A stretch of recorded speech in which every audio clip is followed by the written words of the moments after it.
Good evening everyone. I am educator Abdullah Khan. So Diwali की छुट्टियों के बाद अब हम स्टार्ट करते हैं अपने गेट एक्सेल के प्रिपरेशन को। आज हम पढ़ेंगे enzymes and their cofactors. Okay, so basically cofactors जो होते हैं वो एंजाइम के साथ कोवेलेंट बॉन्ड बना के उनकी एक्शंस को इन्फ्लुएंस करते हैं। तो बहुत तरह के मेटल आयंस होते हैं, कुछ कंपाउंड्स होते हैं जो इनऑर्गेनिक आयंस होते हैं, वो बेसिकली एंजाइम के साथ as a cofactor role play करते हैं और एंजाइम की एक्टिविटी को इन्फ्लुएंस करते हैं। ठीक है, तो let's go to the examples. सो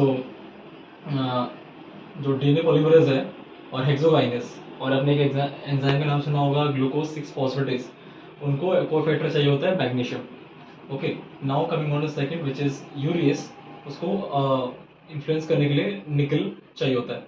उसके अलावा थर्ड है alcohol dehydrogenase and carbonic anhydrase, और एक और होता है आपका एंजाइम जिसको हम कार्बोक्सी पेप्टिडेज कहते हैं, उसको उसके लिए कोफैक्टर चाहिए होता है आपका जिंक।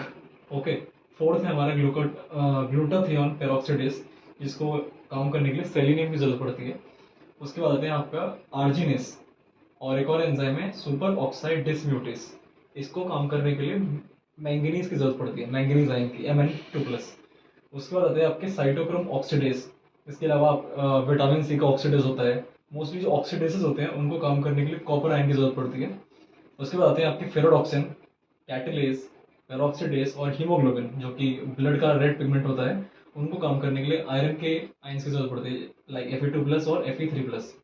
उसके बाद आता है आपका पायरुवेट काइनेस, इसको काम करने के लिए पोटेशियम आयन की जरूरत पड़ती है, और ये बहुत ही इंपॉर्टेंट एंजाइम है ग्लाइकोलिसिस साइकिल का। उसके बाद आते हैं आपका xanthine oxidase and dinitrogenase. ये दो एंजाइम्स को काम करने के लिए मोलिब्डेनम आयन की जरूरत पड़ती है, और कैसे मोलिब्डेनम कंपाउंड की जरूरत पड़ती है। ओके, सो ये जो डाइनाइट्रोजनेस बेसिकली है, ये आपकी नाइट्रोजन फिक्सेशन में भी हेल्प करता है।